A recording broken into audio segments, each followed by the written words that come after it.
Time does fly, doesn't it? It's already been quite a long time since Ayaka came out. Well, before that, she was one of the most sought out character for us to be pulling back in the day. Now, I'm pretty sure any of you who already been playing Genshin Impact for quite a bit of time, you're most likely one of those suckers for Ayakas just as much as I am back then. Well, now we're pretty much switching up to Skirk. However, since it has been a long time, there are quite a bit of updated information regarding Ayaka's build, which we're going to be covering in today's video. For Cryo, it's technically back with the introduction of Escoffier, and considering Ayaka is still one of the best Cryo DPS character out there, I'm pretty sure many of you are going to be touching up her build here and there. Escoffier is here, and I know that many of you are excited for her. So if you're planning to swipe for pooling, then don't forget to check out Loot Bar. If you know me, I've been recommending you guys Loot Bar before, since you can always save almost a 25% on all of your top-ups. With over 100,000 orders and so many good reviews at this point. And by the way, this also applies to PS5 and Xbox user who can place orders through Loot Bar. You can be sure that Loot Bar is trustworthy. Here you can see my order receipts of all of my top-ups that I have done. And for those who are going for the highest package when topping up, there's also a limited discount options available once every version. So guys, be sure to check out Loot Bar through the link in my description, as it can be a great way for you to save your money, especially if you are topping up a large amount. So the overall breakdown of Ayaka, I don't think I have to go through much through Ayaka here because she's a very simple character. Basically a Cryo DPS, right? She has the ability to infuse her normal attack into Cryo whenever she uses her special dash, which is pretty easy to use, and you're just going to be constantly using that anyway to move around. This special dash, if at the end of its animation hit your enemies and apply Cryo, will be able to increase Ayaka Cryo damage bonus by an 80%, which is kind of nice. Other than that, her E skill also deals pretty decent damage, so make sure to actually increase that as well. Other than that, after using her E skill, if you're using an on-field Ayaka, her normal and charge attack has a 30% increase in its damage, which is pretty nice. And then one of the most important skill in Ayaka's kit is definitely going to be her elemental burst, because this burst deals very good damage, shred your enemies HP very fast. But we all know its downside is that your enemies can definitely move away from this elemental burst, which would definitely decrease Ayaka's DPS insanely if that does happen. And that's why either having her in a freeze team or managing your larger boss enemies moving in any way is going to be pretty important. So up until this point, I still think Ayaka is what she still is all the way back then. The reason why Ayaka wasn't too popular for a few years up until Escoffier actually released is because while Cryo reactions isn't really too good. But while in the current meta of patch 5.6, she's still very much able to do really good Cryo damage numbers. Very easy and comfy to play, unlike, you know, other character where Risley, you need a bit of setting up for him, especially with investment of his C1, or Ganyu, where she actually needs a shield to actually be more functional. Some of her biggest weakness is still just pretty much that. Is first of all, her reliance on very high elemental energy for her burst. Though her burst is one of the biggest part of her kit as well, does allow her to deal very nice number. Therefore, either you have to manage her energy regen or focusing on building a full elemental burst build with an emblem fate set. And obviously her elemental burst do requires grouping or freezing your enemies in place if possible, otherwise it's going to be a huge DPS loss. So those are going to be some of the overall for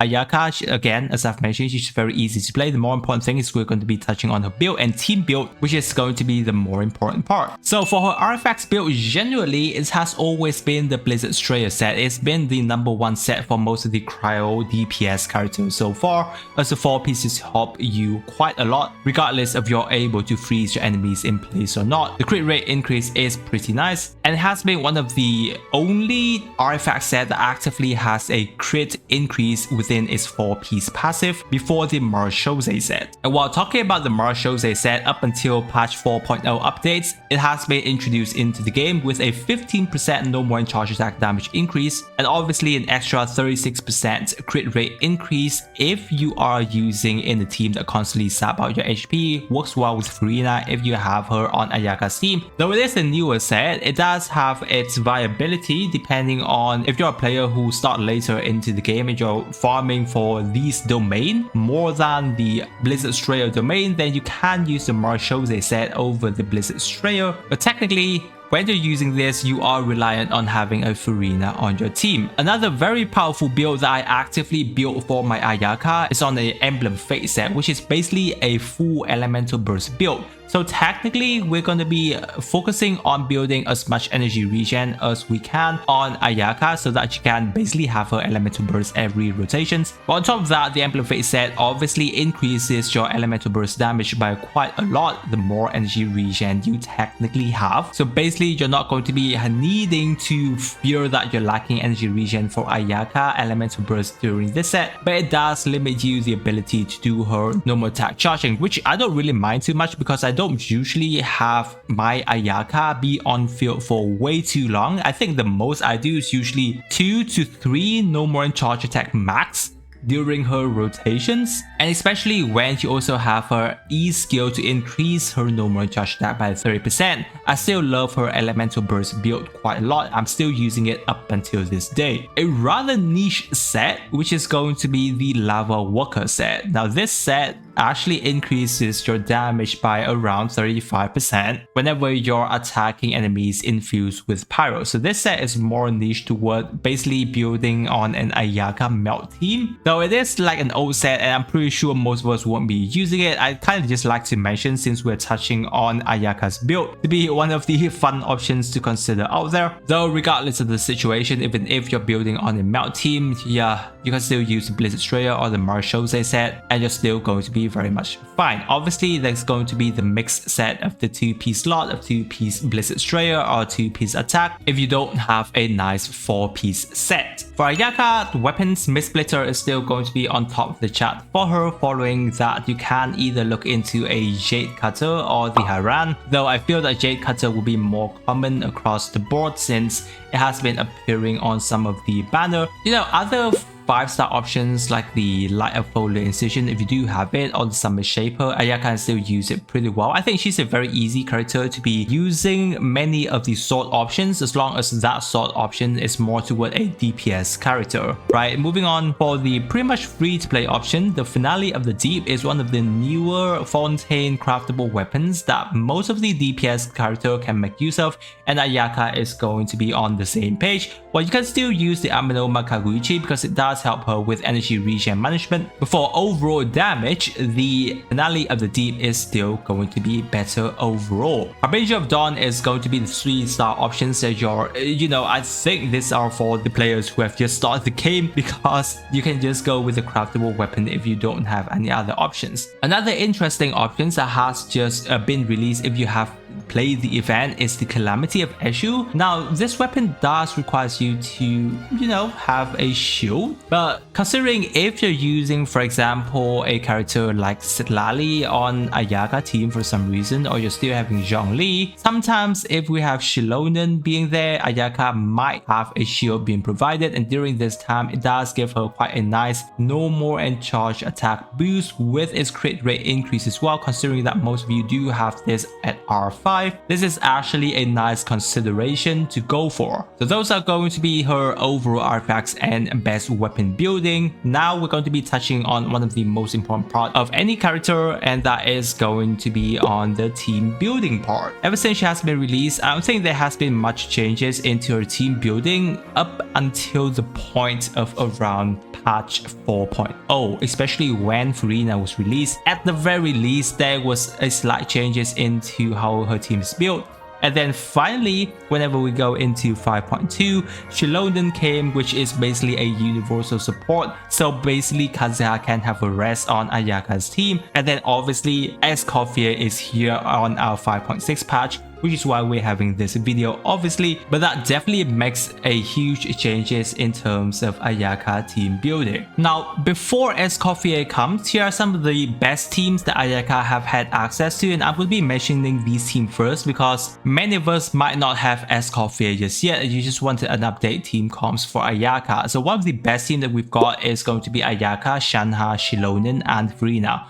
Obviously a very invested 5-star team and quite expensive for many of us as well, but Shilonen and Farina I'm pretty sure are some of the character we do have, as they are universal support sub DPS character, but it was overall the best team for Ayaka before Escoffier. Now the free to play options of this has always been characters like Rosaria, Sucrose, and Xingqiu to be on an Ayaka team. This is actually a very old team, but while it still works until this day if you really want to use it and you don't really have any other character to be using on Ayaka team. Another Farina variant, if you have a Farina on Ayaka team, is running together with Charlotte as well as Kazuha or Shilonen if you do have her. Charlotte is a very nice character because she has access to whole team healing, which is quite rare for many of the healers in the game, which definitely affects Farina as her sub DPS damage requires your team to be above 50% HP. And obviously if you want to run an Ayaka melt team, there has always been a Bennett, Xiangling, and a Zhongli. But then obviously since Shilonen actually came, many of the time Shilonen is going to be in a Zhongli's place. However, if you do want to shield from Zhongli so that you can make use of the actual event sword, then yeah, Zhongli is going to be the better options for you here. Another team before Escoffier release was actually a Xianyun team, and this is a very interesting team that you can technically still use up until this point, especially if you do investing into your Xianyun up until like a C2 level, for example. Either that, if you still have a C0 Xianyun like myself, I have a C1, then having a plunge attack Ayaka isn't actually too bad. It does change up Ayaka gameplays a bit, but overall it is rather fun for you guys to play around and open up team comp. Again, Xianyun is a character that can do that pretty decently well. Which leads us to some of the team comps of Escoffier, right? Very important character across the board for any of the cryo team comps, unless the DPS character themselves don't like to be in a free team, which I'm pretty sure is rather hard to find considering how much of a resistant shred Escoffier is providing to both hydro and cryo character of your specific team, which makes it Ayaka's best team right now is Escoffier, Shanha, and a Farina. Rather invested, but wow, if you've been having Ayaka for quite some time, you're loving her, then I'm pretty sure you should have already kind of want to invest into your cryo character here and there. Don't really have to talk much about these teams, right? It's just a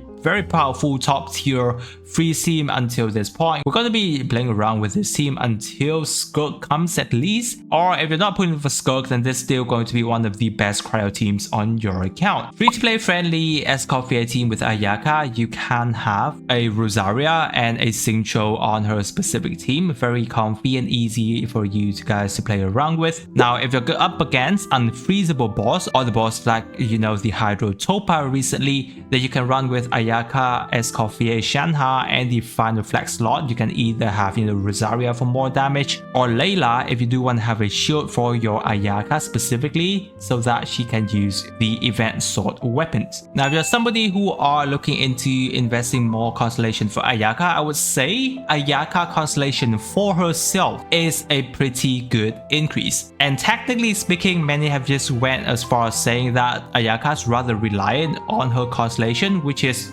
technically not wrong, because especially when you hit her C2, it does help you a lot with her elemental burst to deal overall more damage and making sure that your enemies doesn't go outside of her elemental burst AoE that many of the time. And then obviously if you're investing more into Ayaka, then a C4 Ayaka with strong defense shred, right? An amazing part of her constellation kit. Though up until this point, I just rather recommend you to either invest more into your Farina constellations or Escoffier constellation, as those are going to be making more sense overall for your account, since Escoffier and Farina is a character that can be used on many different team comps. Though Escoffier C1 does limit her into a freeze team, but overall it is a very powerful constellation for a freeze team specifically, so generally Ayaka is always going to get more benefit benefit from those kind of constellation investment rather than just herself being invested in, which is why C0 Ayaka is technically always going to be enough rather than invest more into the other supportive characters constellations. So overall, after getting to play Ayaka again with Escoffier teams, I just have to say that thank God Escoffier was a character that is released to kind of buff Cryo character once again, because I really like Ayaka gameplays, and specifically Cryo teams is something that I really do enjoy, as I love Cryo character as well. Ayaka overall is still one of the better Cryo DPS for us to use, and I just go as far as saying that even though Ayaka may not be able to do as good of a damage as Skirk, who's going to be coming into the future, but if you're not somebody who is really dying for, you know, top of the top meta defining characters, then Ayaka as a Cryo character is still going to be getting you through content for a very long time, especially when Escoffier is here to help her out. Very easy character to play around with, just need to manage your energy recharge here and there, and you are pretty much good to go. It does get quite annoying if you're up against bosses enemy that move around too much outside of her burst AoE circle, but I think that's just one of the quality of playing Ayaka, just to manage her elemental burst placement to make sure that you have the best DPS overall for her. So those I would say are some of the updated information for Ayaka build at the current point. I hope that it was helpful for you. If you do have any questions, leave it down in the comment section, and I or some other lovely Genshin player will get to you there. If you're new to the channel guys, don't forget to subscribe to not miss out on my future Genshin videos. With that, I wish you a super day, and I'll catch you on my next video.